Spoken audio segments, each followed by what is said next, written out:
এই যে দেখো গাইস, এই হচ্ছে জাম। এখন আমি তোমাদের সাথে শেয়ার করব জাম ভর্তা।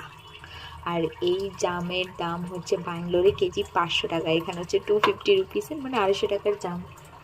যাই হোক, জাম ভর্তা বানানোর জন্য নিয়ে নিয়েছি হচ্ছে শুকনো লঙ্কা, এগুলি হচ্ছে গ্রেপস, এগুলি ম্যাঙ্গো, অনেক কিছু আছে। এবার আমি জাম ভর্তাটা বানাবো, দেখো তোমরা। এই যে শুকনো লঙ্কা আমি দিয়ে দিয়েছি, দিয়ে দিচ্ছি হচ্ছে নুন, মেখে নেব।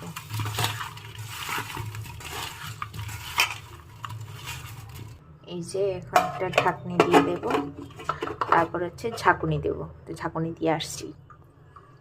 এই যে রেডি হয়ে গেছে জাম ভর্তা, দেখি কিরকম হয়েছে খেতে। টেস্টি অনেক।